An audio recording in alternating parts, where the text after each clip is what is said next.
Okay, well, let's not waste time. Again, we are in very difficult historical time. And if you're watching the media, both US, American, and Western media, and Russian, this word nuclear comes, pretty often.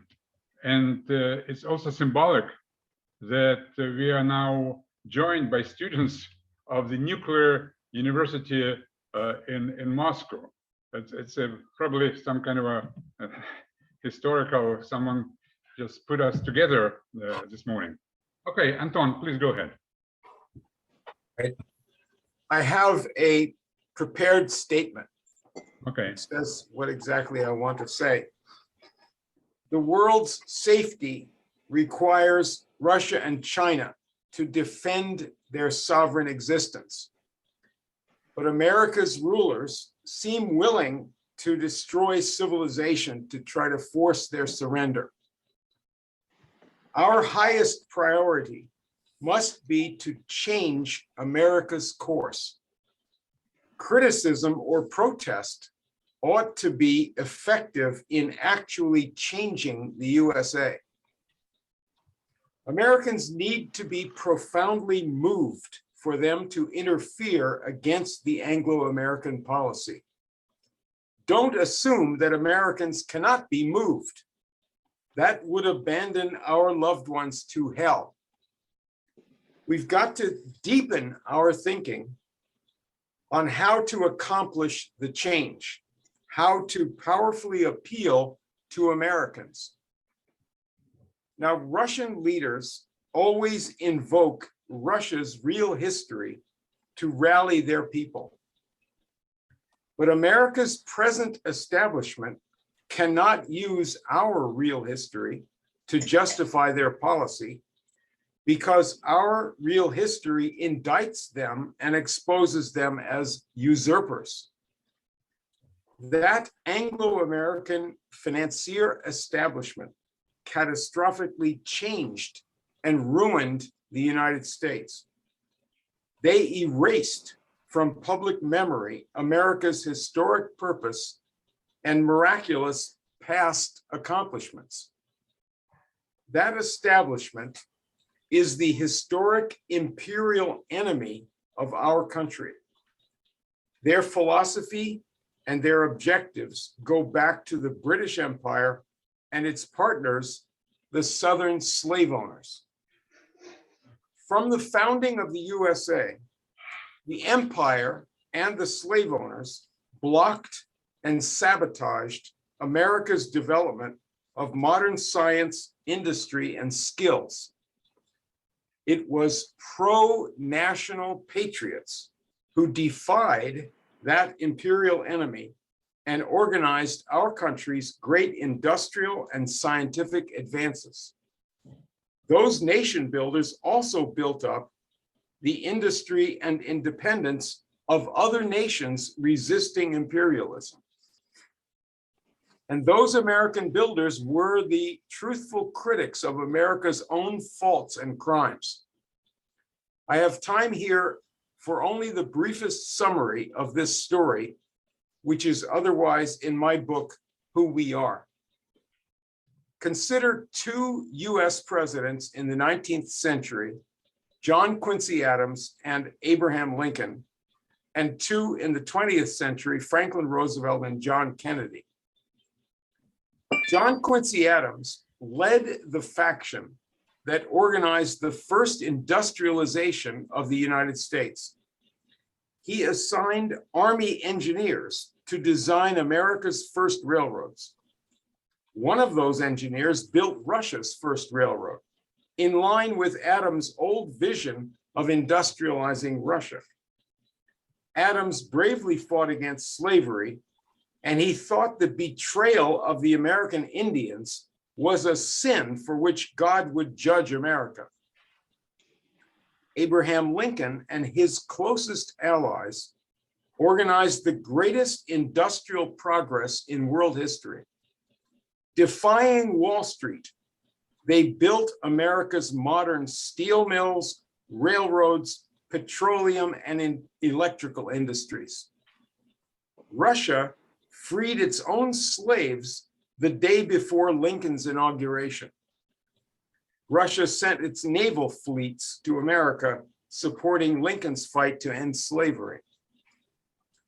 Franklin Roosevelt rescued us from the depression caused by Wall Street and London, and with Russia, defeated the Nazis who had been built up by Wall Street and London. FDR brought electricity to Americans whom Wall Street had blocked from getting it. He fought to overturn imperialism, to build up man's power over nature, and to end colonial sector poverty. FDR insisted that the USA and Russia, as partners, must together guarantee the world's future peace. John Kennedy gained fame as a senator by opposing European imperialism. He attacked American reactionaries who betrayed our revolutionary founders and lined us up with imperialism. President Kennedy worked for world cooperation in nuclear energy, space exploration, and Africa's electrification. He blocked the plunge toward nuclear war. JFK's plea for cooperation with Russia brought him fatal hatred from the pro-imperial faction in the CIA and Pentagon. The question ought to be put to the American people. Should this faction, who murdered our last great president, be allowed to rule us, take down our industries, erase our past accomplishments from history, and drag us into a nuclear holocaust?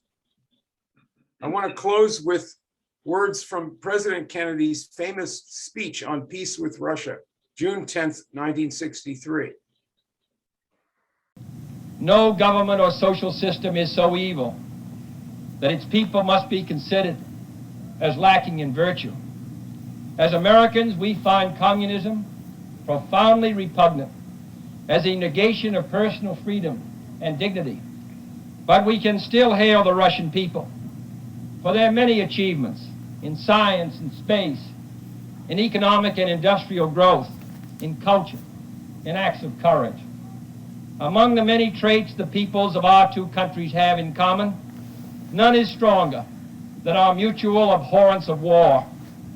Almost unique among the major world powers, we have never been at war with each other, and no nation in the history of battle ever suffered more than the Soviet Union in the Second World War.